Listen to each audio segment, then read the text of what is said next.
la invitación para que puedan, por favor, volver al salón, para que podamos retomar las conferencias que están por delante. Por favor, chicas, si son tan amables de regresar nuevamente a sus lugares.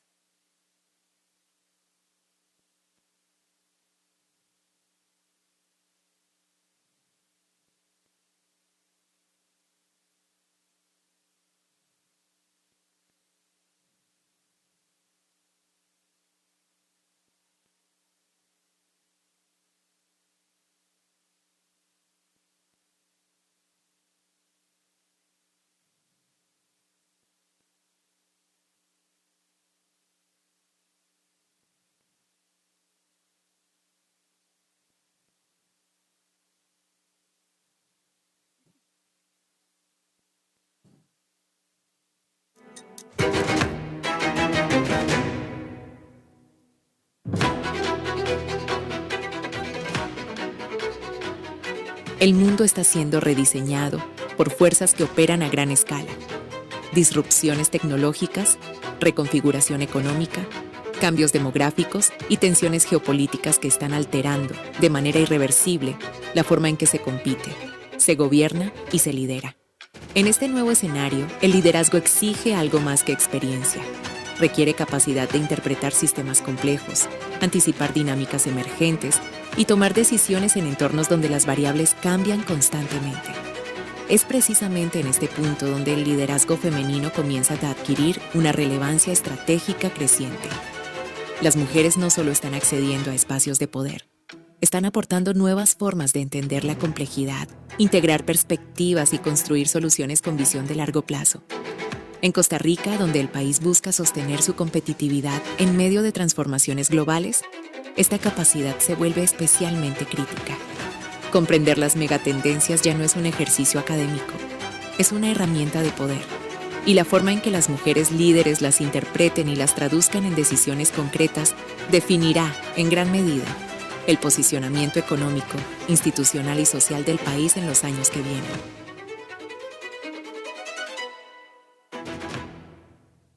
Retomamos la segunda edición del Women's Forum, iniciativa de Global Forums presentado por Deloitte y auspiciada por la Cabin y No Cosmetic. Ahora damos paso a nuestra conferencia programada, las megatendencias globales y su impacto en el liderazgo de la mujer. Una exposición estratégica dirigida a comprender el papel del liderazgo de la mujer en la configuración del futuro económico e institucional.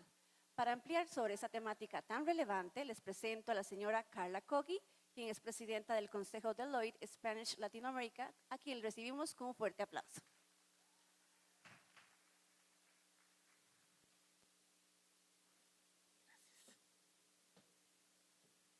Muchísimas gracias. Muy buenos días a todas y todos los poquitos que están acá. Un placer para mí compartir con todas ustedes. Y ahora sí, con la pila cargada, con el cafecito, esa merienda a media mañana. Las invito a que me pongan atención, porque realmente lo que busco de esta sesión, de este poquito tiempo que tengo, es que ustedes se lleven herramientas de aquí, que ojalá las puedan aplicar hoy mismo, pero que las ayuden a crecer a partir del lunes en puestos de liderazgo, en sus empresas y en sus hogares. ¿Cuántas de ustedes sienten que el mundo giró muchísimo más rápido y que cambió más rápido que sus empresas? ¿Verdad? Va volando, el mundo va volando y eso nos pasa todos los días. Pues bueno, entonces lo que hoy quiero hablarles es precisamente de eso, de ese mundo que cambia continuamente, de ese mundo que va avanzando, pero también de ese mundo que hoy más que nunca está necesitando de nosotras, de las mujeres. Ya lo vimos en el panel anterior, donde se hablaban de ciertas cualidades que tenemos nosotras las mujeres que nos permiten realizar tareas de forma muchísimo más sencilla y de forma más natural que a los hombres. No porque seamos más o menos que ellos, simple y sencillamente porque la naturaleza nos dio ciertas cualidades que los hombres no tienen.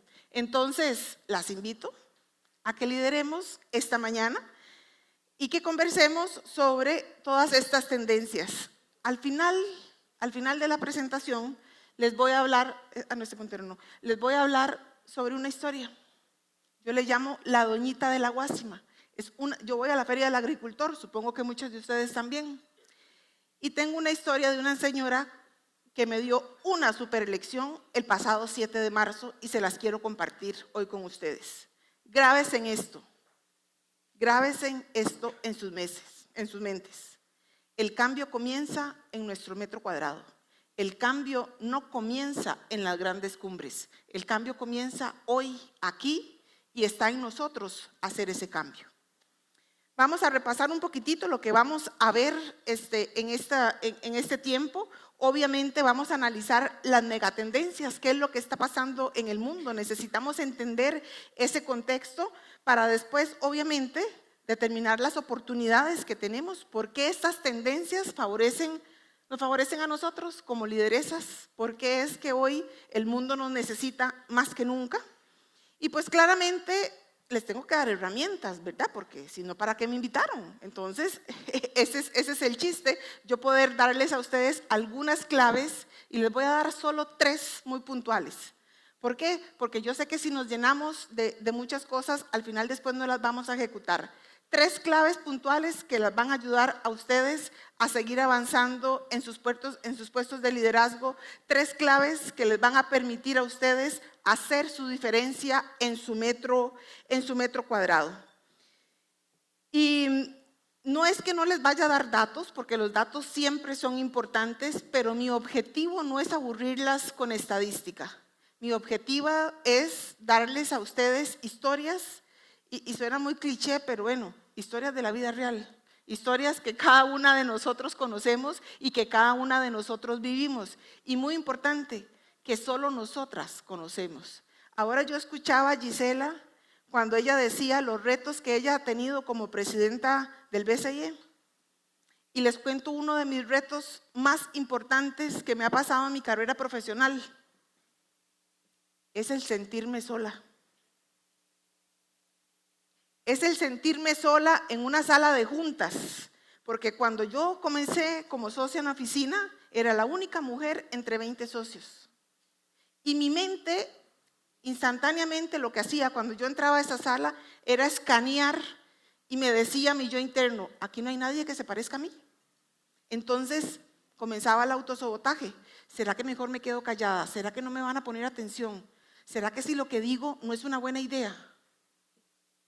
Y hoy les puedo decir, ya mucho tiempo después de pasado eso, que todavía mi mente hace ese escaneo. Todavía yo hoy cuando entro a una junta, yo digo, no hay nadie que se parezca a mí, pero puedo. Ya yo demostré, ya yo sé cómo romper esas barreras y cómo decirle a mi mente, tranquila Carla, ya lo tenés dominado. Eso solamente el tiempo y la experiencia nos lo da. Pero si no lo externamos, si no lo decimos, si no lo compartimos, voy a creer que soy la única que lo tengo, la única que lo he vivido. Y al final de cuentas, nosotras, además de género, compartimos historias. ¿Ok? Vamos a entrar en detalle. Y lo primero, muy importante, ponernos en contexto. Antes de hablar de liderazgo, lo más importante es que entendamos juntas el mapa donde estamos, dónde vamos a navegar. Porque una lideresa que no conozca dónde está situada, no va a poder liderar correctamente. Nosotros necesitamos entender cuál es nuestro contorno. Y aquí muy importante, saquemos el tiempo para entender qué es lo que está sucediendo en el mundo. ¿Por qué? Porque si no sacamos el tiempo vamos a quedarnos atrás y no vamos a liderar correctamente, no vamos a direccionar, no vamos a cumplir los objetivos de nuestra empresa correctamente. Y para esto, pues vamos a entrar con las 5 megatendencias globales. Así se ve bien, es que aquí como está medio fosforescente no se ve muy bien. Yo creo que no hay palabras, todas sabemos la revolución de la inteligencia artificial. El trabajo se reinventa cada 3 años y todas la sabemos, porque si estamos aquí es porque queremos aprender algo. Todos los años tenemos que ir renovando nuestro currículum con nuevo conocimiento académico. Porque la inteligencia artificial vino para quedarse y eso nos hace que vayamos a un ritmo más rápido. No es que vendrá en el futuro, es que ya hoy lo tenemos. Cambio demográfico. 4 generaciones están conviviendo en este momento en nuestra oficina. Y eso es todo un reto. Ahora vamos a entrar en detalle qué significa eso para nosotros como lideresas. 4 generaciones, es histórico este dato. Es la única vez en que 4 generaciones conviven en un mismo lugar de trabajo. Sostenibilidad y propósito, ya lo hablaban también las compañeras en el panel anterior. Las empresas sin alma no sobreviven. Recuerden que ahora todo es experiencia, ¿verdad? Desde comerse un helado nos venden una experiencia. Cuando vamos a ver una película es una experiencia. Pues igual pasa en las empresas. Si las empresas a mí no me dan un propósito, es una empresa sin alma. Y para eso está la sostenibilidad. Y pongan atención porque nosotras las mujeres, simple y sencillamente porque la naturaleza nos hizo de esta forma, resulta que si ustedes ven las gerentes de sostenibilidad en las empresas, por lo general son mujeres. La mayoría de las personas encargadas en una empresa de sostenibilidad son mujeres. ¿Y adivinen por qué? Porque nosotras por naturaleza hemos aprendido y hemos estado para cuidar a los demás. Cuidamos a nuestros padres, cuidamos a nuestros hijos, cuidamos a nuestro esposo, aunque sea grande, pero lo cuidamos, ¿verdad? Cuidamos a nuestros colaboradores. Y díganme en quién de ustedes no han dado en la casa diciendo, apaguen esas luces, pero miren, cierren ese tubo, ¿verdad? El agua no se desperdicia. Nosotros por naturaleza también cuidamos el planeta y por eso es que hoy, reitero, por eso es que hoy el mundo nos necesita. Adicional está el tema geopolítico y la incertidumbre. Esto, liderar en ambigüedad, ya lo hemos visto después de pandemia, ¿verdad? Un día sí, un día no, el señor del norte nos mete aranceles, el otro día nos lo quita, el otro día no les gustó, la guerra del otro lado. O sea, esto obviamente que nos impacta a nosotros en nuestros puestos, pero tenemos que aprender a navegar en la ambigüedad porque es en lo que estamos hoy, gestionando. Y por último, la quinta megatendencia, la nueva economía del trabajo. Porque resulta que ahora no todos estamos trabajando en la oficina presencialmente. Ahora tenemos que aprender a direccionar equipos de forma remota. Tenemos que pensar en el bienestar y en el propósito como prioridad. De eso es lo que vamos a ir hablando ahorita un poquito. Y aquí, muy importante, el 85 millones de empleos desaparecerán por la inteligencia artificial en el 2030. 85 millones de empleos. Pero al mismo tiempo, según dice el Foro Económico Mundial, 97 millones de empleos nacerán al mismo tiempo. Y con eso es con lo que nos toca convivir, con esta tendencia que le llamamos la revolución de la inteligencia artificial. La inteligencia artificial no vino a reemplazar personas, que eso es lo que siempre hemos creído, y ese es el temor nuestro. Viene a reemplazar tareas. Quien use la inteligencia artificial sí es la que va a reemplazar a aquella que no la use, pero no es per se la inteligencia artificial. El 65% de los niños que hoy entran a primaria, probablemente muchos de sus hijos, trabajarán en empleos que aún no existen. O sea, ni siquiera la oferta escolar o universitaria todavía aún no existe para estos niños que están entrando hoy a primaria. Y aquí un dato interesante, ligado con lo que les decía anteriormente. Las habilidades técnicas tienen vida media de 2.5 años. O sea, cada 2.5 años van cambiando esas habilidades técnicas y nosotros tenemos que irnos actualizando. Pero las habilidades humanas, la empatía, la comunicación, el liderazgo, la creatividad, esas son eternas. Esas son eternas y eso es lo que hoy las empresas y el mundo están necesitando. Entonces, aquí les dejo a ustedes esta pregunta para reflexionar. El equipo que hoy ustedes lideran, ustedes mismas, ¿temen a la inteligencia artificial? ¿Han incorporado la inteligencia artificial en sus procesos? O sea, no tenemos que temerle a la inteligencia artificial. Si le tememos a la inteligencia artificial, estamos fuera. Necesitamos aprender con esto. Cambio demográfico, lo que les decía ahora anteriormente. Por primera vez en la historia, 4 generaciones trabajaremos juntas en un mismo lugar. La lideresa que logre unir a estas 4 generaciones dominará el capital humano en el siglo XXI.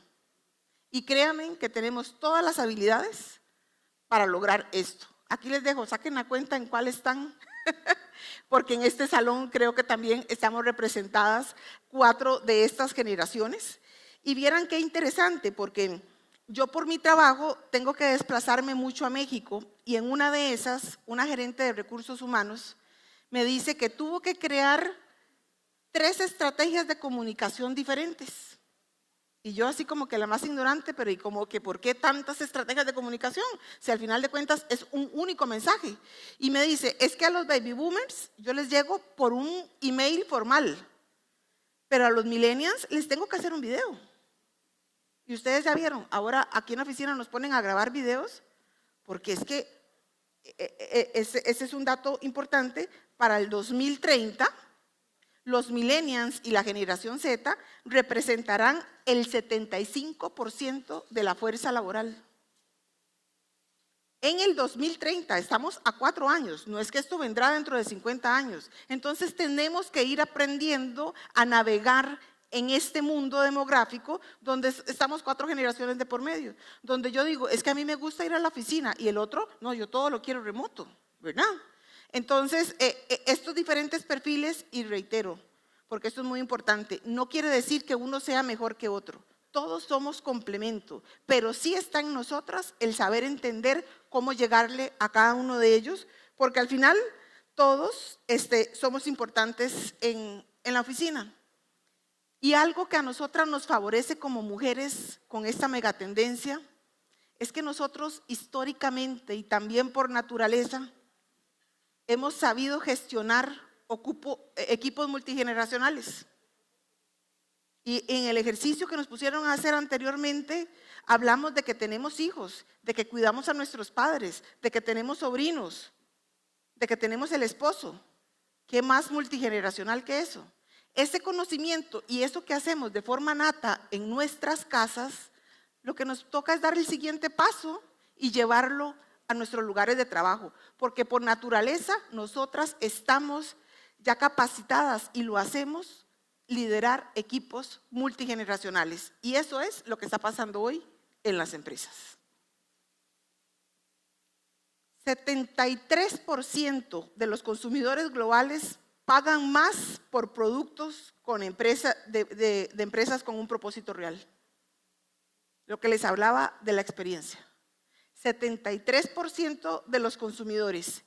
Y aquí les cuento una historia, esto es público, entonces no estoy cometiendo ninguna infidencia. Resulta que Unilever viene y hace un estudio interno y dice, bueno, mis marcas que tienen un propósito social, resulta que son las que crecen más. ¿Quién de aquí ha usado el jabón Dove? ¿Qué es lo que dice Unilever? Que Dove no es un jabón, es un movimiento de autoestima. Ese es el propósito que tiene Dove, es un movimiento de autoestima. ¿Qué es lo que nosotros decimos en Deloitte? ¿Cuál es nuestro propósito? Nosotros no somos vendedores de servicios profesionales, nosotros formamos talento. Pero eso no lo sé yo como lideresa en Deloitte, porque nada gano yo sabiéndolo y no permeándolo a la estructura. Eso lo saben mis colaboradores, eso lo vivimos en la organización. Invertimos en una universidad para capacitar a nuestra gente. Y no quiero decirles que salgan de aquí a poner una universidad porque eso no es soplar y hacer botellas. Lo que les estoy diciendo es, cada cosa que hagan tiene que tener un propósito. Porque ahora las nuevas generaciones deciden en cuál empresa trabajar dependiendo del propósito que tengan. ESG. ¿Cuántas veces ahora estamos escuchando el tema de sostenibilidad? Ya no es opcional. Los inversores institucionales exigen reportes de sostenibilidad y aquí en Costa Rica el próximo año entran 2 normas de contabilidad para revelar esto. Ya no se vale decir que yo soy sostenible, ahora hay que demostrarlo. Entonces entran en vigencia la S1 y la S2. Pero sin ESG las empresas no tienen capital. Porque ahora resulta que los mejores préstamos son los préstamos verdes y las empresas tienen que trabajar en eso. El talento, dicen que el talento bota con los pies, porque el 64% de los millennials rechazan empresas sin compromiso ambiental. El propósito multiplica el rendimiento. Las empresas con propósito claro generan 3 veces más el retorno en 10 años. Entonces, esto sí tiene peso. El tema geopolítico. El 75% de los CEOs globales consideran la inestabilidad geopolítica su principal riesgo del negocio en el pasado 2025. Y es que yo creo que entre todas las noticias que hemos vivido, desde que vienen los aranceles, de que Estados Unidos, China y las economías emergentes compiten, ¿verdad? De todo el tema de la pandemia, de la volatilidad, o sea, realmente para nadie es un secreto que esto va y viene. Y aquí tengo un dato curioso. Resulta que en febrero del 2020, ya se dieron cuenta que yo no soy tecnológica, ¿verdad? Ya me sacaron la cuenta en qué generación estaba, ¿verdad? Bueno, en febrero del 2020, un día después de que Rusia invade Ucrania, el precio del trigo se disparó 50% más. Y eso sucedió aquí a miles de kilómetros de Costa Rica. ¿Qué es lo que pasó con las empresas industriales de panadería en Costa Rica? Al día siguiente casi quiebran. Y casi no quiebran no por ser malas, era porque no tenían un plan de contingencia. ¿Qué nos pasó a nosotros en pandemia? De un día para otro tuvimos que tomar decisiones. Y aquí yo a veces, como diría mi mamá, pobrecita mi chiquita, es que vieron que a mí me nombran líder de Centroamérica en julio del 2019 y 6 meses después nos encerraron. Y yo dije, Dios mío, ¿y ahora yo qué voy a hacer con 7 países encima? Hice muchísimas cosas, hice cosas extraordinarias, porque tenía un equipo que me respaldaba. Y ahí está. Solas no hacemos nada, nos tenemos que rodear siempre de los mejores. Y algo de qué sentirnos también orgullosas, porque resulta que en pandemia hubo un común denominador en 4 países. Alemania, Finlandia, Nueva Zelanda, tuvieron los mejores indicadores en pandemia. ¿Cuál fue su común denominador? En la pandemia estaban liderados por mujeres. La fortaleza, ¿por qué? Porque nosotros no tomamos decisiones en crudo, nosotros por lo general consultamos y eso no es un signo de debilidad, que muchas de nosotros creemos que eso es un signo de debilidad. Eso no es un signo de debilidad. Eso, el consultarle a nuestro equipo es aceptar de que nosotras no lo sabemos todo, pero está en nosotras hacernos, reitero, rodear de los mejores para obtener el mejor resultado. Nueva economía en el trabajo. ¿Cuántos de ustedes han hecho entrevistas de trabajo y lo que le preguntan es, ¿tienen días de descanso mental? ¿Tienen política de teletrabajo? ¿Y plan de carrera? ¿Y cuándo yo voy a ascender? O sea, yo en mi vida, o sea, cuando yo entré a la oficina ni siquiera pregunté cuánto me iban a pagar, ¿verdad? Ahora, es en lo que estamos, o sea, esa es nuestra realidad y tenemos que aprender a vivir con eso. El 32% de la fuerza laboral trabaja en un modelo híbrido o remoto. ¿Quién de ustedes hoy, sus colaboradores, están trabajando en forma remota? ¿Tienen política? Sí. Ajá, la mayoría tienen una política de trabajo híbrido o remota. Hace 5 años trabajaban desde la casa. Esto está cambiando muy rápido, esto está cambiando continuamente. El 87% de los trabajadores exige flexibilidad como condición innegociable para el empleo. Y 4 veces más hay rotación en las empresas que no tienen cultura de bienestar. Entonces, no es que yo tenga que tener esto por gusto, es que tenemos que invertir en todo este tema porque eso es con lo que estamos conviviendo. Eso es lo que las nuevas generaciones nos están pidiendo. ¿Ok? Vean que estas son las 5 megatendencias y todo lo que acaban de escuchar de la inteligencia artificial, de los cambios demográficos, de la incertidumbre y el propósito, suena amenazante, ¿verdad?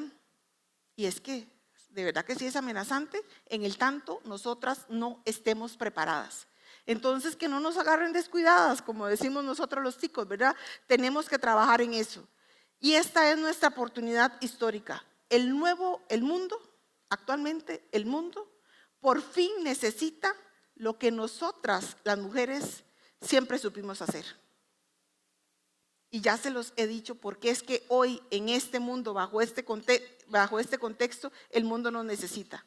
Necesita empatía en los trabajos para unir esas 5 generaciones. Necesita que consultemos y no nos arriesguemos a tomar una decisión de buenas a primeras. Necesita que cuidemos, no solamente que cuidemos a los trabajadores, sino que cuidemos al medio ambiente. Y todo eso nosotros lo hacemos de forma natural. Por eso es que me llena tantísimo de orgullo, pues obviamente ver esta sala tan llena y ver tantísimas lideresas costarricenses que siguen creciendo una vez y otro día también. Esta es nuestra oportunidad, pero preparémonos para poder asumirla de la mejor forma. Ay, santísima, ¿qué le hice? Yo les dije que la tecnología no era lo mío. Ok, ya. Ok, dice que el mundo que viene nos necesita a nosotros. Y aquí, muy importante, ¿por qué nos necesita? La inteligencia artificial necesita empatía e inteligencia emocional, porque los algoritmos, al final de cuentas, lo que procesan son datos, y los humanos procesan emociones. Y nosotras, las lideresas femeninas, históricamente punteamos más alto en inteligencia artificial. Entonces, ¿verdad? Es nuestro momento. La incertidumbre necesita liderazgo colaborativo y adaptativo. Equipos liderados por mujeres muestran mayor resiliencia ante la crisis. Las mujeres consultamos antes de decidir. Pero adicional, la nueva economía también necesita una visión sistemática y de valores. Las empresas con mujeres en juntas directivas tienen un 26% más de rentabilidad. Entonces también aportamos a la última línea del estado de resultados. Y finalmente, los equipos diversos, ¿qué es lo que necesitan? Necesitan escucha activa y comunicación. Y nosotros, por lo general, porque lo hacemos con nuestros padres, lo hacemos con nuestros hermanos, con nuestros hijos, siempre hemos aprendido a escuchar sin juzgar. Y eso es lo que hoy nuestros colaboradores necesitan. Necesitan que alguien los escuche, pero que no los juzguen. Porque los conflictos emocionales que nuestra gente pasa hoy a raíz de tanto bombardeo que hay por temas de tecnología, realmente les perjudica y les afecta su salud mental. Entonces, como que es nuestro momento. ¿Le suena o no le suena, verdad? Como que sí, ok, perfecto. Ya casi este relojito está dando vueltas, entonces voy a ponerle un poquitito más para no excederme. Pero vean este dato, qué importante. Si las mujeres hubiéramos participado en la economía al igual que los hombres, hubiéramos generado al PIB 28 billones de dólares. ¿Saben ustedes más o menos cuánto es 28 billones de dólares? Casi la economía de Estados Unidos y la de China juntos. Entonces, no es que el mundo no tiene talento. Es que el mundo está subutilizando el 50% del talento que somos nosotras. Y ahora sí, para ir concluyendo, las 3 cosas que quiero que se lleven de acá. O sea, no es nada del otro mundo, pero realmente, si ustedes las hacen, realmente van a notar el cambio. Lidera en tu metro cuadrado. Si cada una de nosotras hiciéramos la diferencia en nuestro metro cuadrado, imagínense cómo impactaríamos positivamente al mundo. No esperemos a que el cambio lo haga la cumbre de no sé dónde, el gobierno de la república, la junta directiva, el CEO de la empresa. Gestionemos nuestro metro cuadrado y verán cómo vamos a impactar positivamente. Entonces, si hoy ustedes identifican una persona de su equipo que necesita reconocimiento, déselo, siéntense con esa persona, háganlo sentir parte del equipo. Ahí ustedes van a hacer la diferencia. La otra clave, construir tu red con intención. Esto es primordial para nosotras. El capital social femenino sigue siendo el más activo, pero también el más subutilizado. Y ahora el ejercicio que nos pusieron a hacer anteriormente habla mucho de esto, de construir las redes. Nosotras necesitamos abrir estos espacios, por eso estos espacios son tan importantes para nosotros, porque aquí es donde hacemos networking, aquí es donde nosotros hacemos conexiones, no es en una cena después de la oficina. ¿Por qué? Porque tenemos otras cosas que llegar a hacer a la casa. Estos espacios son los que nos ayudan a nosotros a crecer. Entonces, ¿a qué las invito ahora? A que cuando salgan, a que el lunes, cuando lleguen a sus lugares de trabajo, se conecten a una red de mujeres. Las invito a que sean el puente para que otra mujer también pueda crecer dentro de su organización. Porque si entre nosotras no nos ayudamos, créanme que la cosa se complica. Y luego, finalmente, abracemos la incomodidad tecnológica, porque esta vino para quedarse. No necesitamos ser ingenieras en inteligencia artificial. Lo que necesitamos es dejar de temerle a la inteligencia artificial. Elijamos una herramienta de inteligencia artificial y usémosla por 15 días, por 30 días. Les cuento una anécdota muy rápido porque ya estoy fuera de tiempo. Resulta que una gerente de un cliente me dice, y es como más o menos de mi misma edad, yo me rehúso a usar la inteligencia artificial. Y entonces le digo yo, mira, pero ¿y vos no pones Waze para venir aquí a la oficina? Me dice, sí, claro, todos los días, porque esto de las presas aquí es súper complicado. Le digo, muchacha, pero si ya estás usando la inteligencia artificial. Entonces, el tema no es que no use la inteligencia artificial, es que se rehúsa al cambio. Y eso es lo peor que nos puede pasar. Ahora sí, señoras, llegó mi historia. Yo soy llorona porque soy mujer y los sentimientos me afloran, pero no voy a llorar. Les cuento que el pasado, como les comentaba, yo vivo en Alajuela, soy de Cartago, pero vivo en Aguasima de Alajuela. Hace un calor, como se imaginan ustedes que puede hacer el calor en Alajuela. Voy a la feria del agricultor con mi esposo, llego y esta muchacha me hizo la diferencia ese día. 7 de marzo, antes del día en que conmemoramos el Día de la Mujer. Con aquel calor de la Guásima, entre aguacates, sandías, melones y todo lo que ustedes se puedan imaginar, ella tenía un estañón ahí en su puesto. Y a cada una de las mujeres que llegábamos nos regalaba una rosa y decía, para que celebremos nuestro día. Ella no tenía cursos de maestría, no sabía ni qué era liderazgo, pero esta mujer con ese gesto,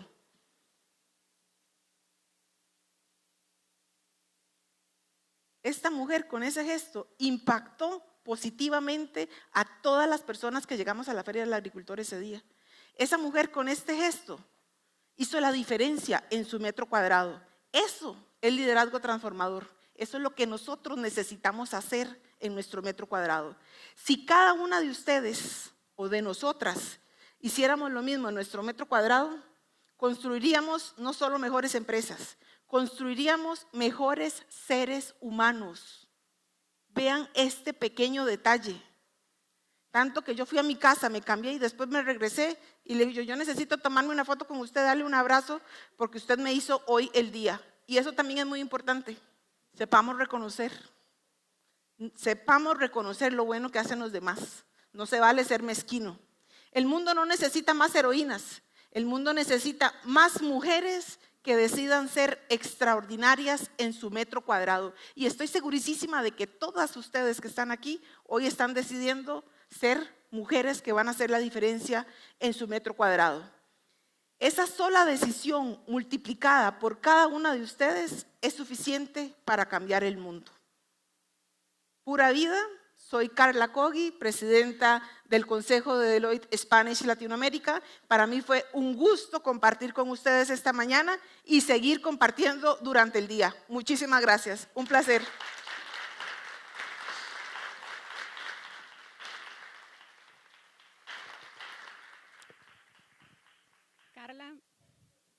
Carla, hola.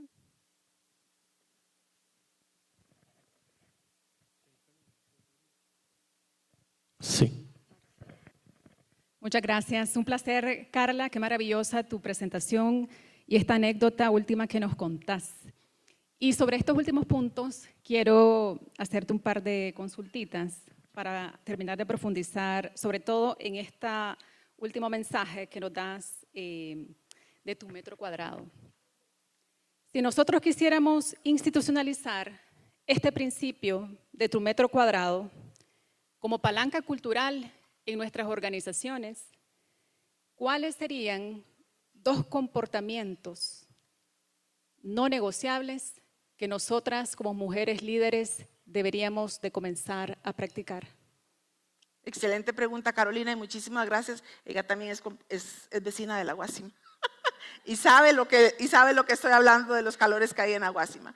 Definitivamente cosas que son innegociables, o sea que nosotros no podemos ni siquiera pestañear para cuestionarnos.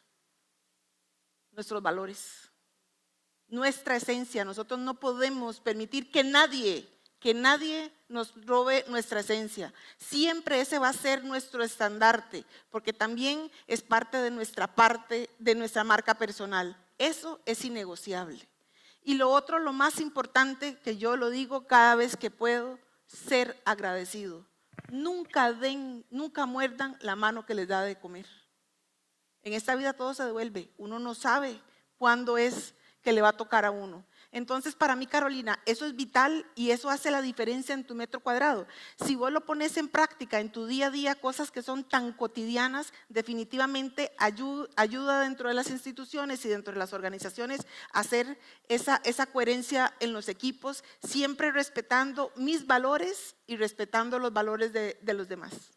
Así es, y tener esta empatía que vos muy al inicio también lo comentabas en tu presentación, aparte de todas estas herramientas tecnológicas y las tendencias que nos brindabas. La segunda pregunta sería, ya a nivel de C-suite, en estos niveles más altos de las organizaciones, ¿qué significa liderar desde nuestro metro cuadrado en contextos que son de alta velocidad, altamente regulados, que están cambiando constantemente? Qué pregunta, ¿verdad? Es parte de los retos que yo les decía ahora, ¿verdad? De esa soledad que yo sentía. Y es que al final de cuentas, el poder liderar desde las altas cúpulas o desde el C-suite, lo que tenemos que tener nosotros claridad y que no nos dé temor decirlo, es que nosotros no somos iguales que los hombres. Y nunca lo vamos a hacer. Entonces no nos comparemos, porque si nosotros nos comparamos con el liderazgo masculino, pues nos vamos a achicopalar, como diríamos coloquialmente, ¿verdad? Porque simple y sencillamente somos diferentes. Y yo rescato algo muy importante que todas ustedes también han aportado, al igual que yo, a las nuevas generaciones. Yo siempre digo, mi abuelita, cuando ella tuvo 18 años, ella ni siquiera pudo ir a votar, porque las mujeres no tenían derecho al voto. La generación de mi mamá resulta que era cuestionada porque iban a la universidad y solamente podían estudiar 3 carreras, a lo mucho: secretariado, maestra y enfermería. Y las acribillaban, porque, pero ¿cómo? Y que dejaste a los chiquitos solos en la calle. ¿Y nosotros qué es lo que estamos aportando? ¿Se han puesto ustedes a pensar qué es lo que estamos aportando nosotros como lideresas? Carolina, es que nosotros hemos abierto espacios de liderazgo en lugares y puestos hechos por el hombre y para el hombre, y vestidas así de guapas como andamos, no de traje entero. Eso es mérito de nosotros. Eso es mérito de nosotros. Eso le estamos aportando a las siguientes generaciones. Nosotras las mujeres hemos venido ganando espacios en liderazgo y, por supuesto, abriendo puertas y queremos que más espacios se abran para mujeres. Si tuviéramos que escoger 2 o 3 fortalezas de las mujeres para seguir ganando terreno en estos espacios, abriendo puertas, ¿cuáles serían esas 2 fortalezas? Creo que a lo largo de la presentación les dije muchísimas fortalezas y por eso esta es nuestra época. El mundo ya se dio cuenta que necesita lo que nosotros tenemos. La fortaleza de empatía que tenemos nosotros y de conexión entre equipos, sí la tienen los hombres, porque no tengo por qué ser mezquina. Sí hay hombres que son empáticos, pero nosotros lo traemos por naturaleza. ¿Por qué? Porque dentro de nuestros hogares a nosotros nos ha tocado ser empáticas, sí o sí. Y también el liderazgo multigeneracional, lo que les decía, estamos acostumbrados a lidiar con nuestros padres, con nuestros hijos, con los sobrinos, o sea, con todos los chiquillos del barrio. O sea, eso es un reto, eso es un reto. Y ese reto es el que hoy tienen las empresas, porque resulta que están lidiando con 4 generaciones. Entonces, esos sí son los poderes de nosotras, Mujeres Maravillas, que definitivamente hoy sí somos Mujeres Maravillas, con esos poderes que ya sabemos que tenemos, que son del día a día, la empatía y el tema del liderazgo multigeneracional. Y con estos poderes vamos a ir a hacer un impacto positivo en nuestro metro cuadrado. Muchas gracias, Carla. Gracias, Carolina. Muy amables, muchísimas gracias. Me llevo esta aquí.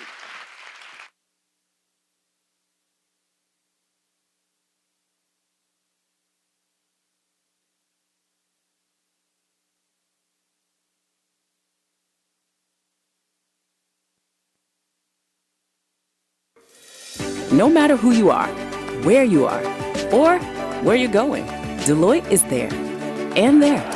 And even there. We are dedicated to helping people and organizations solve problems. To know faster. To grow farther.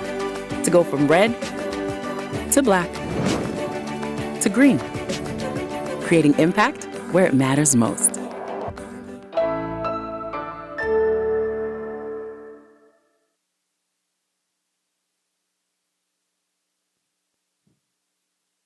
Hola, ahora sí. Antes de continuar con nuestra agenda, darles dos anuncios muy importantes. Nuestra empresa invitada TechSecure, que está a mi izquierda, los invita porque tiene soluciones de IA para mujeres líderes de organizaciones, así que pasen al stand para que les brinden todas las alternativas que ellos tienen.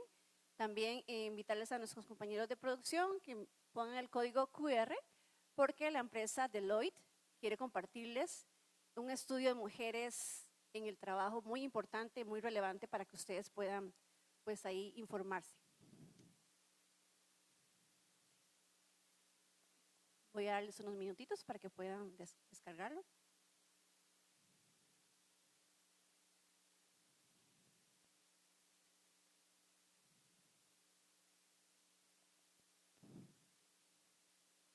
Ahora sí, continuamos con más de este foro de mujeres en su segunda edición, presentado por Deloitte y patrocinado por Super Salón y Liberty. Ahora abrimos paso al conversatorio Ciencia, Educación y Tecnología con enfoque desde la mujer, liderazgo para el desarrollo de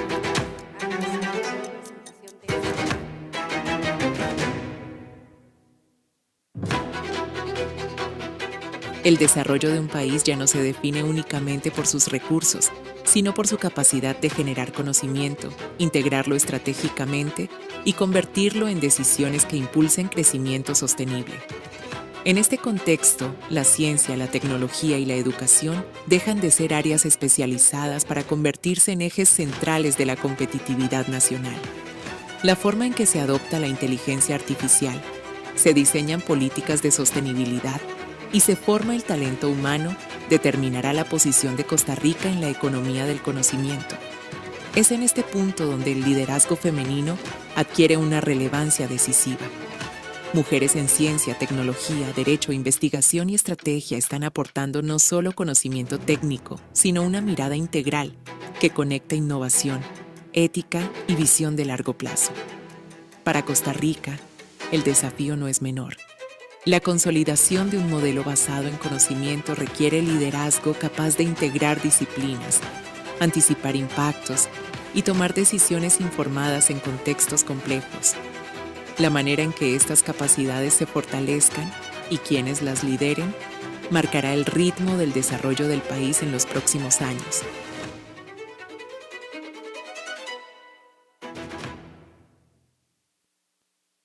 Bien, en este conversatorio nos van a acompañar tres distinguidas panelistas, la señora Fernanda Jiménez, quien es directora de Derecho Ambiental y Energía en Táctil Legal.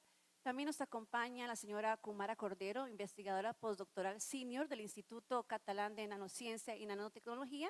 Ella va a estar en línea desde España.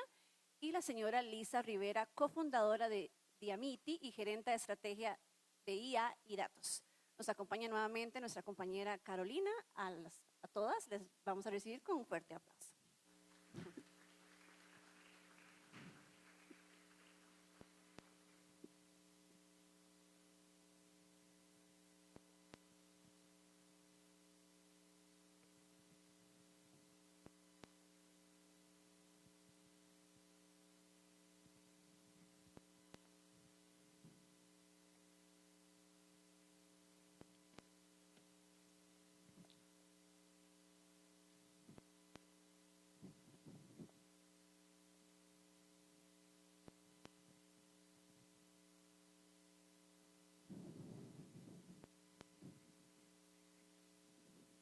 Lisa, ¿cómo estás? Hola, hola.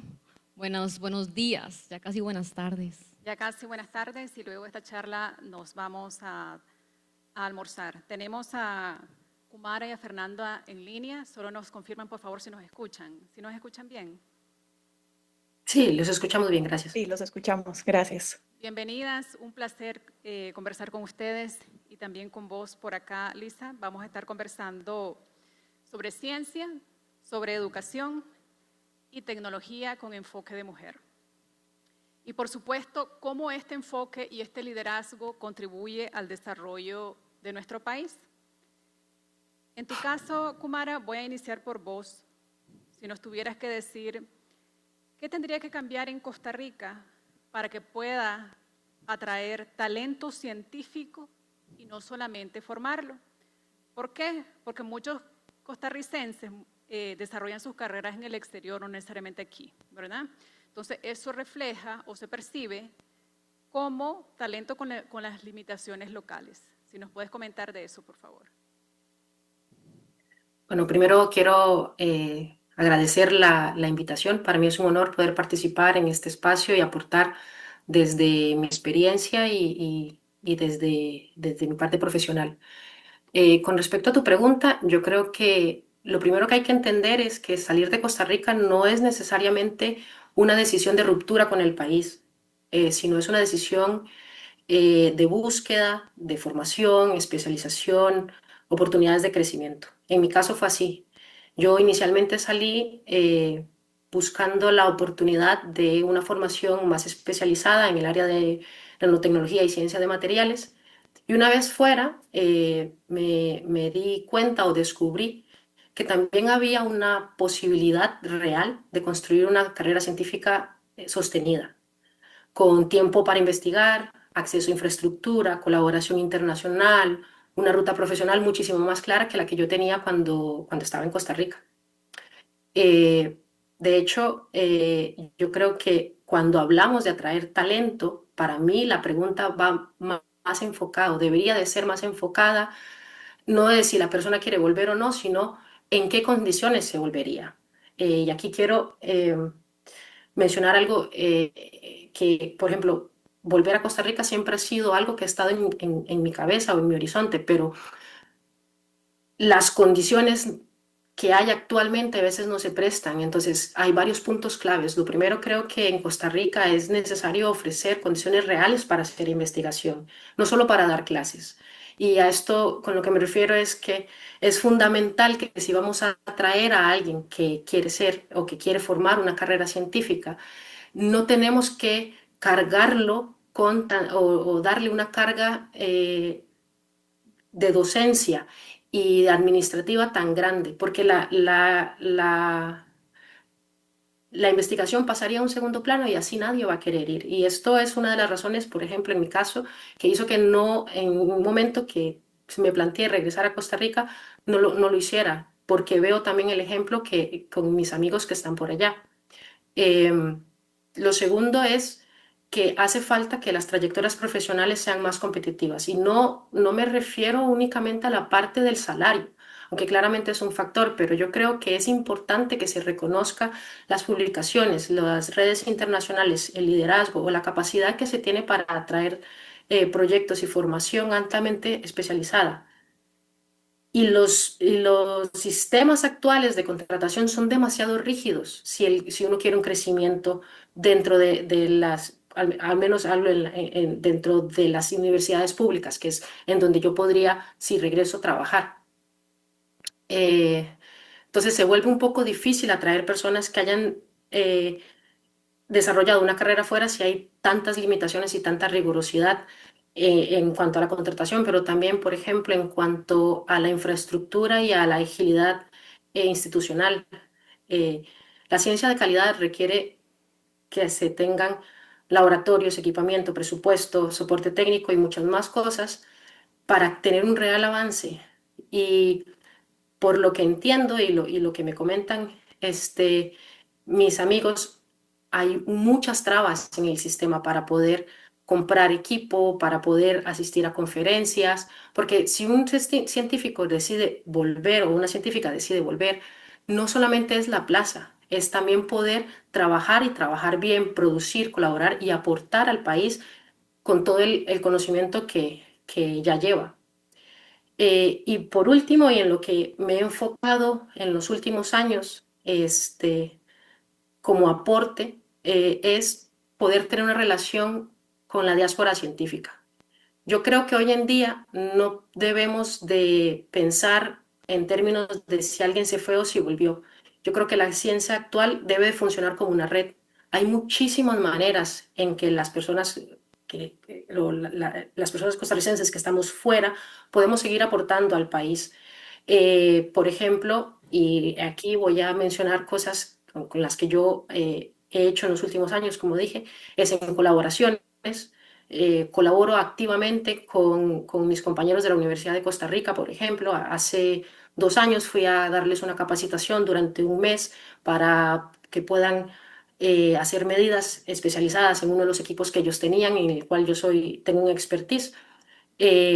Formación de estudiantes. Hace 3 años tuve al estudiante de un colega aquí haciendo un curso de verano, donde la formé también para que ella pudiera ir y transmitir ese conocimiento. El problema es que, como mencioné antes, la estructura de la universidad hizo que ella no tuviera la oportunidad de seguir o que no había como una categoría para poderla contratar dentro de la universidad.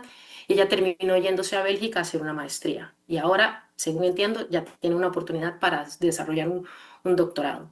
Entonces, yo creo que atraer talento también significa poder crear mecanismos para vincular estratégicamente a quienes estamos en el exterior y que no tengamos una visión o no vamos a volver permanentemente en un futuro cercano. Entonces, si lo resumimos así rápidamente, yo creo que Costa Rica ya ha demostrado que puede formar talento científico de alto nivel. Lo siguiente es crear un ecosistema suficientemente sólido y atractivo para que haya estabilidad y que ese talento pueda imaginar su futuro, ya sea dentro del país o estableciendo una relación mucho más conectada con él. Muchísimas gracias. Hemos conversado mucho esta mañana de inteligencia artificial y en ese contexto sabemos que hay muchas empresas, muchas organizaciones que están incorporando inteligencia artificial con grandes expectativas, con grandes usos.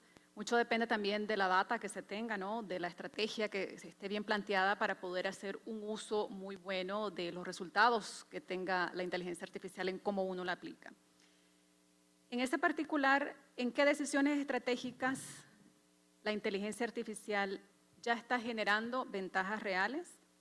¿Y en cuáles todavía crees vos que existe más expectativas que realmente el impacto que puede generar? Bueno, muy buenas tardes. Ahora sí, sé que es ya la hora del almuerzo, entonces voy a tratar de hacerlo lo más dinámico posible. Esta pregunta es muy interesante. ¿Por qué? Porque es cierto, cuando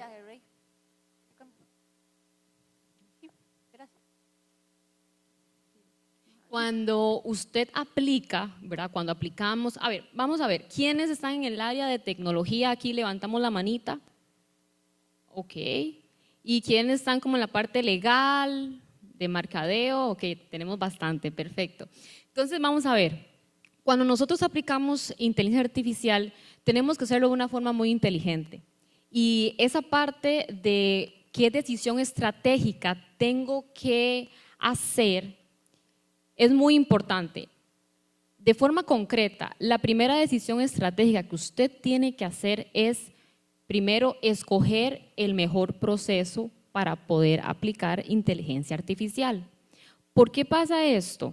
Y una de las industrias que han tenido un mayor impacto en la inteligencia artificial en cuanto a resultados de negocio es la industria de manufactura. Hay un 93% de empresas que ya han visto sus tiempos reducidos en cuanto a costos también. ¿Pero por qué? Porque estas empresas, número uno, tienen un proceso estrella. 2, el proceso es estable. Y 3, el proceso ya tiene indicadores de medición. Eso es muy diferente a que hoy en día ¿qué es lo que pasa en nuestras empresas? Lo que pasa es que escogen cualquier proceso y dice, metamos aquí inteligencia artificial. Y tal vez el proceso sea inestable, no tenga indicadores de negocio, entonces es muy difícil de medir. Exacto.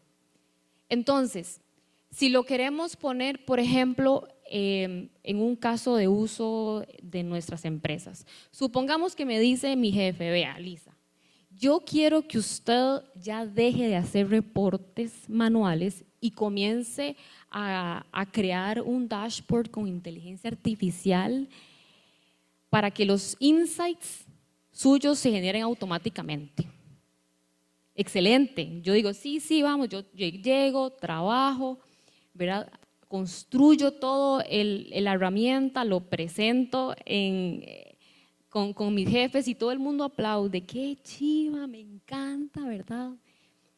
Pero ¿qué pasa? Al día siguiente me llega un mensaje por Slack de un cliente. Vea, Lisa, ocupo que me genere este reporte. Lo necesito ya. Entonces, ¿yo qué hago? Dejo mi herramienta, comienzo a hacer el montón de cosas, ¿verdad? Lo envío por correo. ¿Y qué pasa? El proceso está siguiendo igual. ¿Por qué? Porque se metió la tecnología, pero no se cambió el proceso. No se rediseñó el proceso. ¿Cómo se vería un proceso rediseñado? Llegar y decir, informar a todas las personas, vean, se va a generar este nuevo proyecto, no me tienen que enviar mensajes por Slack. Ya ahora se tiene que generar un ticket por Zendesk, ese ticket usted llena los datitos y eso le va a formar a usted su dashboard que usted quiere. Eso es rediseñar de forma inteligente cuando uno mete. ¿Por qué? Porque quiero que se queden, de todo lo que voy a hablar aquí, quiero que se queden con una cosa. Y es ese triángulo, un triangulito. Cuando, digamos, no puedo hacer esto,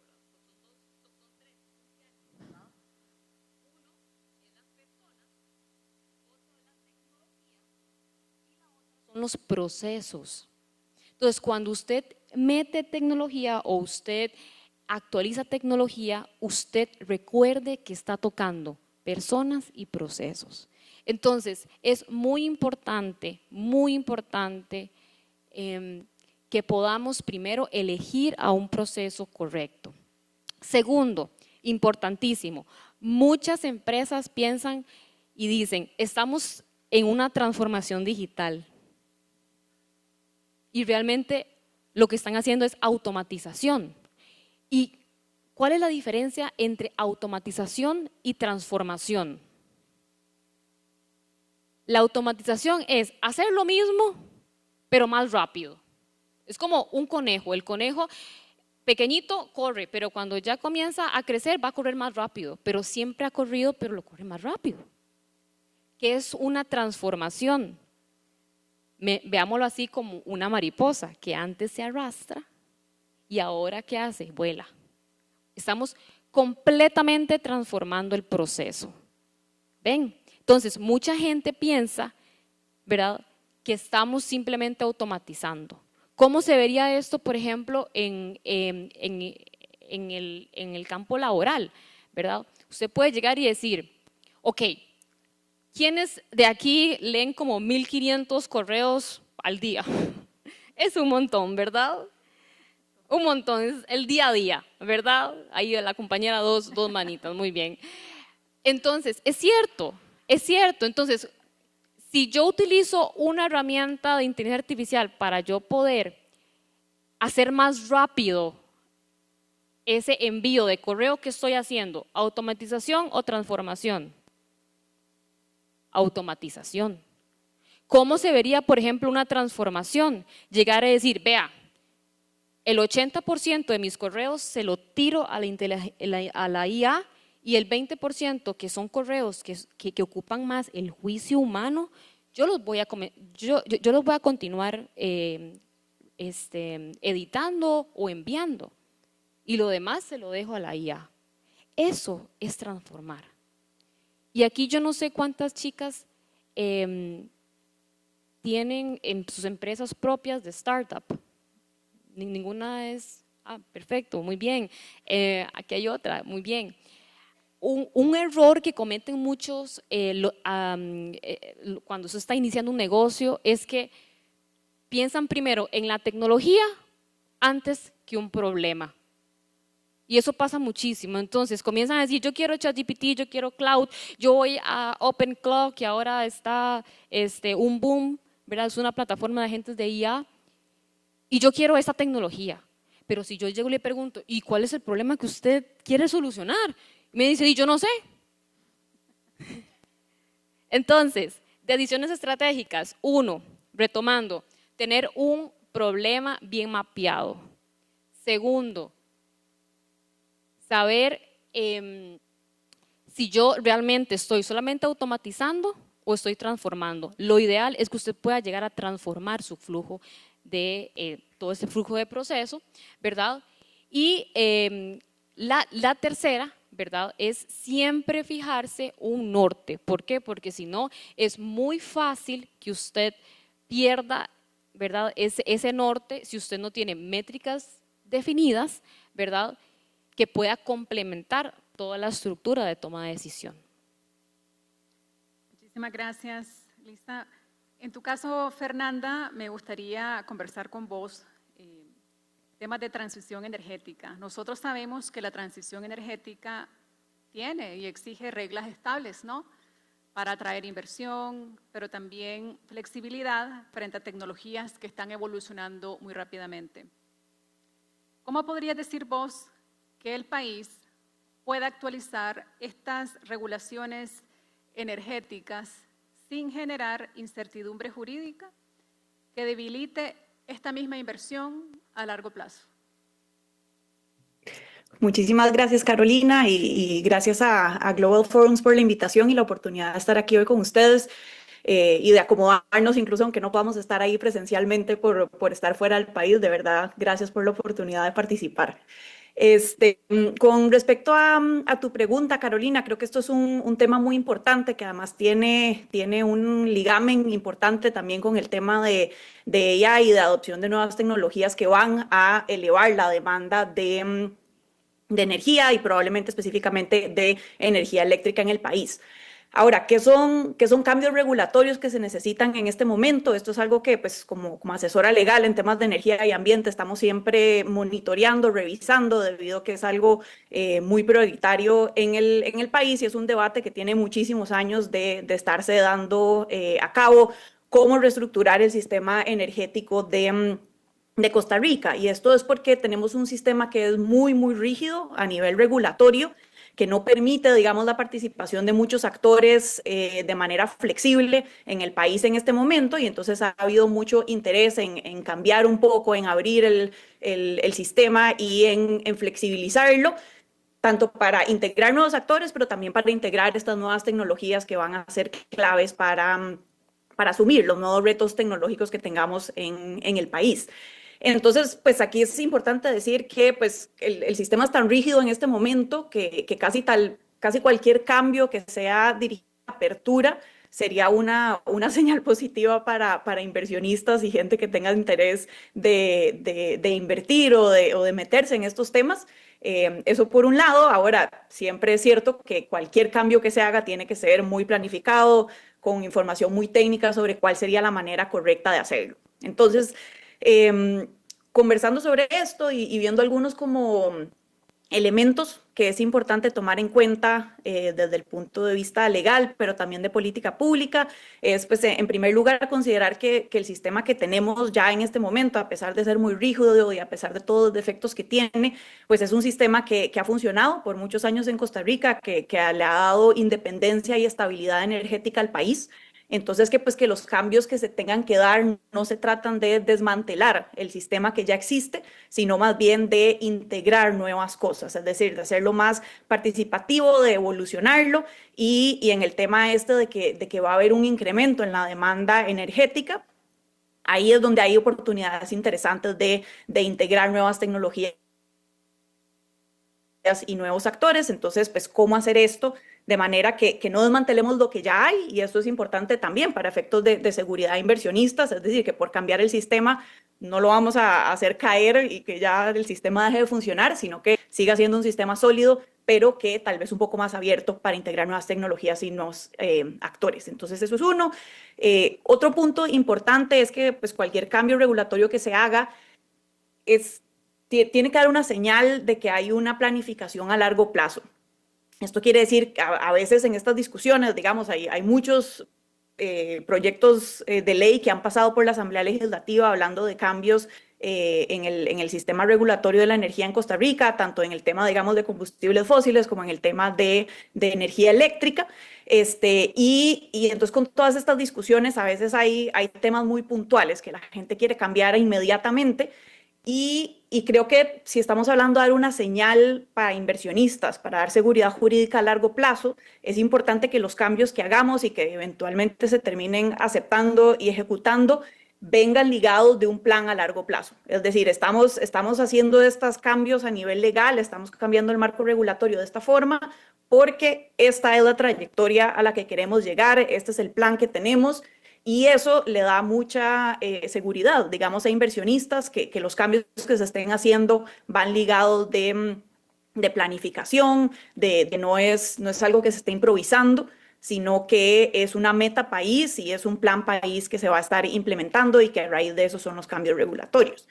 Y por último, creo que pues, cualquier cambio que se haga a nivel legal, pues, muchas veces lo que se habla específicamente es, digamos, de apertura del mercado eléctrico en este momento para incrementar la participación de actores privados, que en este momento está muy, muy limitado en el sistema que tenemos, que es la forma en la que se vaya a abrir el sistema eléctrico se haga con mucha participación del sector privado, precisamente, de la gente que va a participar como potenciales inversionistas o nuevos actores en este sistema, que hayan podido tener injerencia en el proceso de planificación de los cambios regulatorios. Entonces, pues en este momento hay un proyecto de ley específico en la Asamblea Legislativa, el de armonización del sistema eléctrico, que ha pasado por un proceso largo, ha sido impulsado por el Poder Ejecutivo, pero ha ido cambiando a lo largo del tiempo, y esto con input tanto del sector privado como del sector público. Y esos son el tipo de procesos pues, que a la larga, que a veces pues, hacen que un proyecto que entró de una manera pues, termine siendo un poco diferente a lo que se había pensado, pero que este proceso, digamos, de socialización y de discusión también le da mucha legitimidad a los cambios que se vayan a hacer y dan seguridad a los inversionistas que vayan a entrar a raíz de los cambios regulatorios que se hagan, porque fue un proceso que se discutió a largo plazo. Entonces creo que esos son elementos importantes que tomar en cuenta, de dar señales si lo que queremos es, digamos, fomentar inversión, ya sea extranjera o nacional, en temas de energía, con miras, digamos, a facilitar estos cambios tecnológicos del país, tanto en temas de AI, también evidentemente en temas de movilidad eléctrica. Creo que estos son pues, algunos de los elementos importantes que tomar en cuenta. Muchas gracias, Fernanda. Volviendo a vos, Kumara, ¿podrías comentarnos qué condiciones, bajo tu criterio, permitirían que más mujeres puedan desarrollarse en carreras científicas y que estas carreras también sean competitivas a nivel internacional?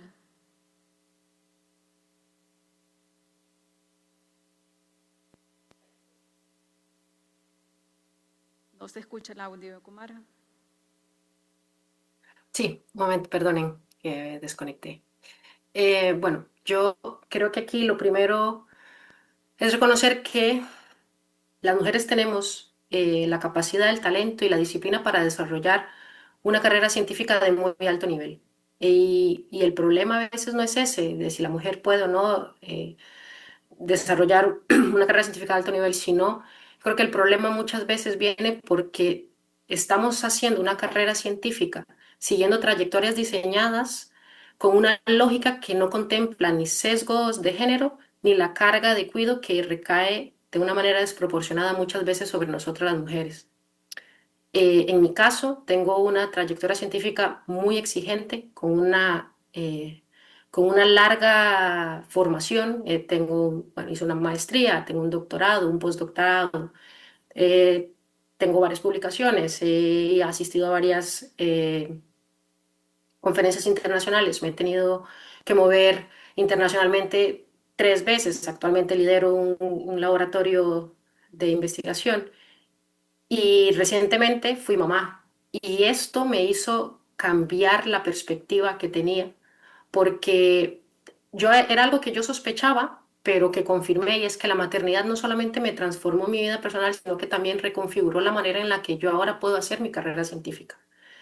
Por ejemplo, una anécdota así muy rápida es que hace 2 semanas me invitaron a una conferencia, bueno, a mí y a mi grupo, nos invitaron a una conferencia que se va a dar en Alemania con en la Sociedad Alemana de Física. Es una conferencia de 6 días que es muy pesada, o sea, muy pesada no, pero es muy intensa porque son 6 días donde uno está duerme en el mismo edificio en el que son las charlas y es la comida y todo, y la conferencia empieza las charlas comienzan desde las 8 de la mañana y terminan hasta las 7 de la noche. Este tipo de actividad, por ejemplo, hoy en día para mí es imposible, tuve que decir que no. ¿Por qué? Porque teniendo un niño o un bebé de 15 meses que depende muchísimo de mí, me es imposible decir que sí. A nivel profesional, ¿me hubiera encantado asistir? Por supuesto que sí. ¿Es una gran oportunidad? Por supuesto que sí.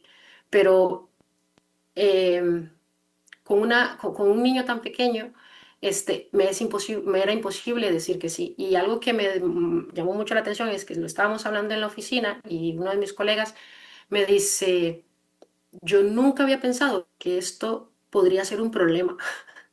Y ahí me di cuenta que muchas veces hay unas barreras que nosotros enfrentamos que no son visibles para personas que no las viven. Y entonces, ¿qué es lo que se tendría que cambiar para que esto no nos afecte tanto? ¿No? Sería la respuesta que hay que dar. Yo creo, y vuelvo y repito, hablo desde mi perspectiva, desde lo que yo he vivido, yo creo que es muy importante que podamos empezar desde la infancia con temas de ciencia y tecnología. ¿A qué me refiero? Yo, por ejemplo, yo soy de Limón, yo salí del Colegio Científico del Atlántico y luego estudié física en la Universidad de Costa Rica. Yo creo que mi trayectoria demuestra que uno se puede tener, que Costa Rica tiene talento en todas partes del país. Pero también me he topado con que hay niñas que dicen, no, es que yo no puedo, no, es que eso es muy difícil, es que eso es una carrera para hombres, he escuchado también. Yo creo que si les enseñamos desde pequeñas que no existe ya esto o de carrera que hay una carrera natural para hombre o para mujer, o romper esta idea, ¿no? De que hay profesiones de hombres y mujeres, vamos a ayudarles a que tengan más habilidad para poder, no habilidad, pero que, que vean más inspiración para buscar una carrera científica, que muchas veces, como repetí antes, tal vez tiene un estigma que es para hombre. Yo creo que hay que también, de alguna manera, dejar de penalizar la maternidad y el cuidado dentro de la carrera científica. Como bien mencioné antes, las carreras científicas, y parte de la pregunta es que las carreras científicas son largas y muy competitivas. Y si a esto le sumamos que las mujeres muchas veces somos las que asumimos la mayor carga de cuidado de los infantes, necesitamos políticas un poco más inteligentes, con licencias mejor diseñadas, una corresponsabilidad real, una flexibilidad a la hora de evaluar cuando se tiene que aplicar a fundings, cosas así, donde se contemple que hay pausas por maternidad. Hoy en día, aquí en Europa, hay muchos organismos que ya están trabajando en función de eso, porque cuando quieres aplicar algo, muchas veces hay un periodo de tiempo desde que defiendes la tesis o de que obtienes el doctorado hasta el momento en el que se va a aplicar. Hay un periodo de tiempo. Y ahora, para las mujeres que hemos sido mamás, normalmente ese rango de tiempo se ha aumentado 1 año, considerando esto que decía del cuidado de menores. También yo creo que es muy importante transformar la cultura institucional, y me refiero a cosas muy, muy, muy concretas, como por ejemplo la coordinación, el acompañamiento, la organización y la formación de los equipos. Es importante que se reconozca todo esto, porque muchas veces este tipo de actividades o de tareas las realiza una mujer y no se ve o son cosas que no sé, ¿cómo explicarlo? Que no se visualizan y que no se le agradece de alguna forma, no se le da el crédito de liderazgo porque no está visible. Y por último, creo que es muy importante crear redes de mentoría, y esto es algo que también en los últimos años he estado trabajando, porque las carreras internacionales no siempre o no se constituyen por un mérito individual. Yo creo que, y desde mi experiencia, se constituyen con personas que recomiendan, que abren puertas, que invitan a colaborar, que ayudan a visualizar o visibilizar el trabajo que nosotras hacemos. Las mujeres necesitamos cada vez más mentoría para poder tener un alcance más justo. O sea, y si, para resumir un poquito, para no extenderme más, yo creo que si queremos más mujeres en ciencia de alto nivel, no tenemos que pedirles que se adapten a las estructuras desiguales que hay. Tenemos que transformar estas estructuras para que el talento femenino pueda sostenerse, crecer y liderar en condiciones más justas. Muchísimas gracias. Lisa, ¿qué cambios te gustarían ver a vos personalmente y que pensás que puedan permitir que más mujeres tengan posiciones de liderazgo en temas de tecnología? Imaginémonos que estamos aquí en este mismo foro unos 2, 3 años. ¿Cuáles son esos cambios que te gustaría haber visto que pasaran y que tuviéramos más personas, así como vos, en posiciones de temas de tecnología? Bueno, primero que todo, estoy súper honrada de poder estar también con Kuman y con Carla, creo que se llama. Fernanda, ninguna pegué, pero es para ver si están despiertos. Les dije que iba a ser dinámico este asunto. Bueno, a ver, a mí me hubiera encantado, ¿verdad?, tener mucho más apoyo en mi carrera profesional. Creo que una de las figuras más importantes que yo tuve en mi carrera profesional fue mi primera vez que yo tuve mi trabajo, mi primer trabajo de analítica. Ya llevo 10 años trabajando en IA y analítica. Mi primer trabajo fue en Microsoft y me recuerdo muchísimo una persona que a mí me cambió la vida, que fue mi hiring manager, que me recuerdo una anécdota muy curiosa que me gustaría compartir con ustedes. Y me recuerdo que era mi primera entrevista técnica y en inglés. Mi cole es bilingüe, ¿verdad? Entonces, pero hace como bastante tiempillo yo no practicaba mucho el inglés, y no es lo mismo tener un inglés técnico, ¿verdad? Entonces, bueno, tuve la reunión con él, me recuerdo muchísimo, y resulta ser que en media entrevista ¿verdad?, me hace un montón de preguntas y yo me bloqueé, Carolina. O sea, me bloqueé y yo no sé qué fue lo que yo le hablé a él, que yo le dije, vea, Chuck, necesito parar. Él ni siquiera me entendió porque ni siquiera sabía inglés. Y yo, time out. Y ya él no, tranquila, todo muy bien. O sea, entonces yo respiré y yo dije, no. O sea, a ver, Lisa, usted sí puede, si usted está aquí es porque usted se ha merecido estar ahí. Fui una de las mejores en la clase y yo sé que lo que estoy hablando es importante.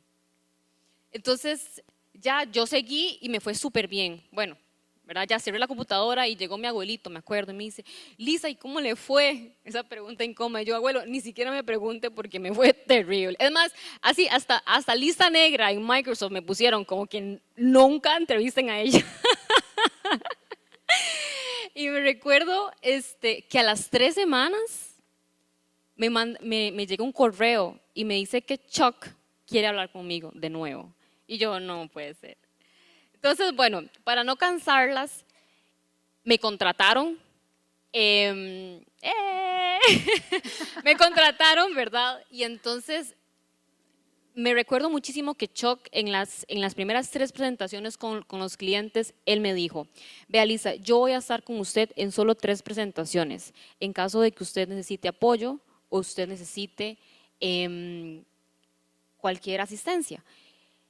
Vean, siempre había, bueno, o 30 minutos antes de cualquier presentación, él se llegaba, se sentaba conmigo, escuchaba mis 30 minutos, Carolina, para ver qué palabras tenía que cambiar, qué tenía que mejorar, mi postura, mi forma de hablar. ¿Quién hace eso? Y me recuerdo que en Microsoft hay como, siempre anualmente, hay una conferencia muy importante que se llama Microsoft Spark, que lo que hace es que siempre nominan a proyectos que han impactado Microsoft en la parte económica. Y Chuck siempre me decía, hagamos este proyecto juntos y vamos a Microsoft Spark. Y fui 5 veces a Microsoft Spark en ese sentido. Sí, chicas. Entonces, y me recuerdo muchísimo que cuando ya yo le dije, ya yo dije, no, ya yo quiero montar mi empresa, Diamiti, que es una empresa también de investigación y desarrollo. Entonces, me encanta todo el tema que están conversando las chicas allá en Zoom, porque o sea, nosotros somos una empresa de investigación y desarrollo, entonces yo tuve que decirle chao a Microsoft, ¿verdad? Y yo no me quedé con el clavo, y yo le dije, Chuck, una pregunta, yo ya casi voy de salida de Microsoft, a mí me encantaría saber por qué usted me contrató,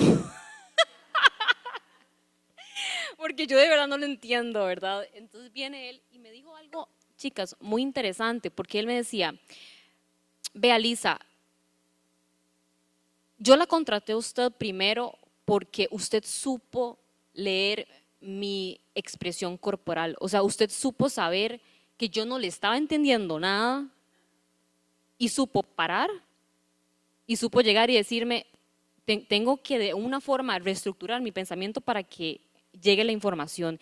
Y esto es lo que yo necesito en esas salas técnicas. ¿Por qué? Porque pasa mucho que uno como técnico, uno comienza a hablar un montón de cosas, pero el de lado no le entiende ni papa, perdón la expresión, pero no le entiende nada. Entonces, él dice, yo necesitaba justamente esa habilidad que usted pueda lograr, llegar a captar que usted no me está captando, frenar y volver a reconstruir su pensamiento. Y esa habilidad, yo dije, es esto. 2, la forma en cómo usted se levantó de ese fiasco. O sea, usted simplemente llegó, reseteó su cerebro de una forma tan increíble que yo me quedé como, él me decía, ni siquiera yo me hubiera levantado de eso. Ve aquí. Y eso me cautivó. Y qué lindo, chicas, porque cuando yo cerré en ese momento la computadora, en ese momento cuando me pasó ese fiasco, yo dije, me fue terrible.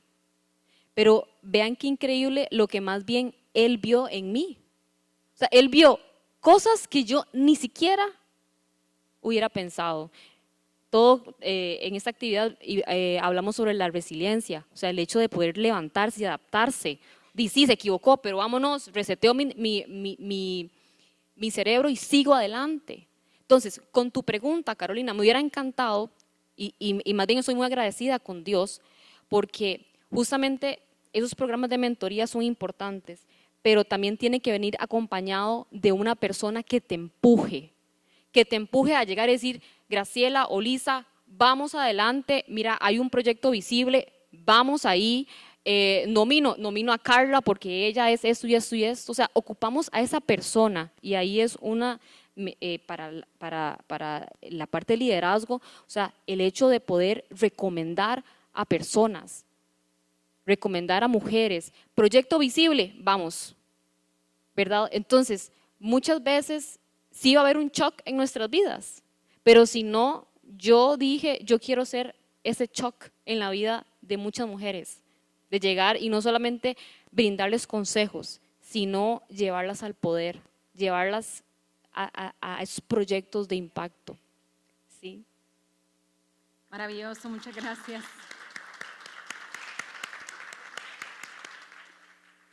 Ya para cerrar el panel, Fernanda, me gustaría hacerte la última pregunta y es, ¿cuáles son los principales aportes de nosotras las mujeres en estos espacios técnicos, en temas de los sectores de energía, regulación ambiental, donde sabemos que la autoridad se construye principalmente desde el criterio profesional? Muchas gracias, Carolina. Y muy interesante la pregunta. Yo creo que como estaba pues hablando antes de nosotros, doña Carla, de esas experiencias pues de entrar a reuniones donde uno llega como mujer y vuelve a ver y se da cuenta que es la única que hay ahí y de cómo afrontar esas cosas, pues esas son cosas que pasan también muy a menudo en el campo ambiental y de energía. Pues yo aquí, pues hablando como abogada, pero las dos científicas que están aquí conmigo en el panel lo deben saber mejor que yo, este tipo de experiencias.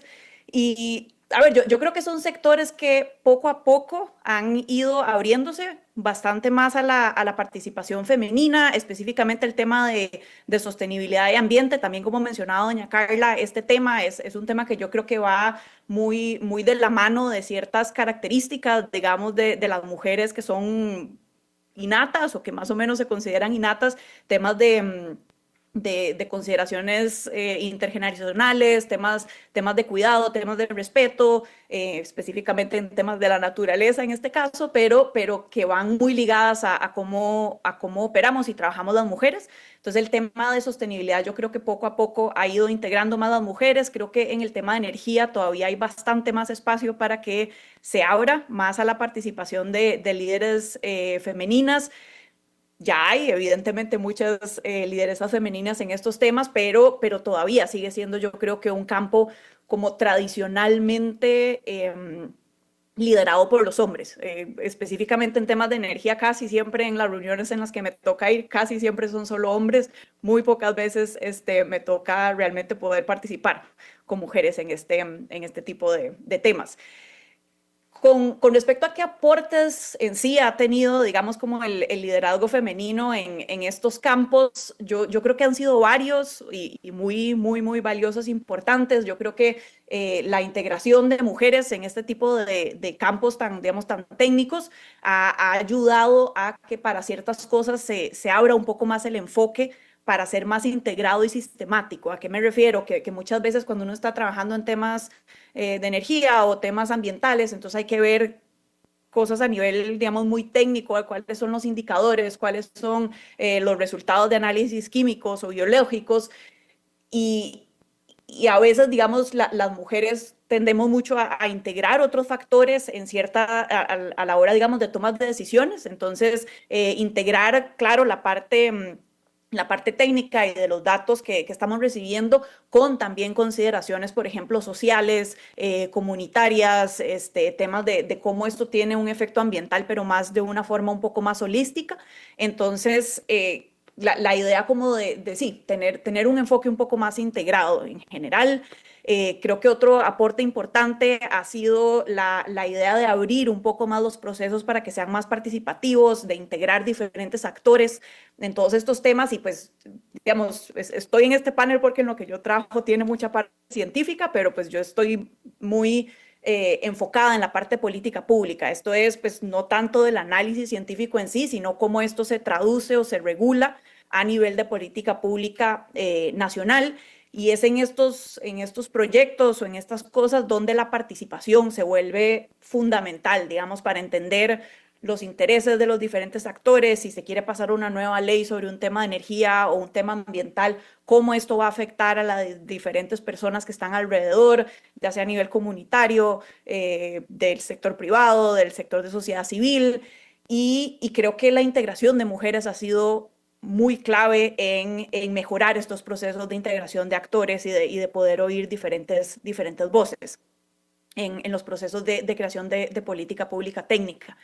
Y por último, otra de las cosas que creo que también entramos a cambiar un poco el esquema y a enfocarnos más son temas de visiones de largo plazo y de sostenibilidad a largo plazo, digamos, en temas de impactos intergeneracionales, es decir, estas cosas que estamos haciendo, cuánto tiempo van a durar y a largo plazo qué impacto van a tener. Muchas veces pues tenemos los datos técnicos de cómo esto va a tener un resultado mañana, pero ese resultado que se va a producir mañana, cómo va a afectar en 3 años, 5 años, 50 años, creo que con nuestra participación también hemos podido enfocar un poco más en esto y pues claro que con estas cosas pues también hay muchas generalizaciones y estereotipos que entran, digamos, pero creo que es decir, hay estudios muy claros de cómo integrar diversidad en equipos técnicos genera mejores resultados. Es decir, que si solo hay gente que piensa igual y que se ve igual, los resultados suelen ser más limitados versus teniendo diferentes enfoques, diferentes experiencias de vida. Y en este caso, por ejemplo, como hablaba Kumara, el tema de la maternidad es muy distinta de cómo la perciben los hombres, digamos, incluso cuando están involucrados en temas de paternidad y cómo esas experiencias de vida nuestras pueden entrar también a aportar diferentes perspectivas y pues integrar cosas que de otra forma no se hubieran integrado, aún incluso cuando hablamos de temas como súper técnicos y que están muy basados en datos, cómo los analizamos, cómo los integramos, a quién integramos, esos son el tipo de cosas yo creo que ha sido muy, muy valioso. Es decir, no es un tema nada más como de inclusión, de participación femenina porque se cumpla la cuota, sino realmente integrarlas o integrarnos más bien por esas experiencias distintas que tenemos, esos enfoques distintos en los que tal vez podemos ver las cosas de una manera que no se estaban viendo y entonces ahí pues crear cambios y crear procesos mucho más ricos e integrados. Muchísimas gracias, Fernanda. Un placer conversar. Lisa, Kumara, Fernanda, un saludo para ustedes allá. Muchísimas gracias por conectarse, por crear este espacio para compartir con nosotras por acá. Compartir todos sus aprendizajes y por supuesto esperamos verte en otros escenarios también a todas ustedes contándonos estas historias, estas experiencias y que sirvan no solamente de inspiración sino también de ejemplo para todas nosotras. Muchísimas gracias.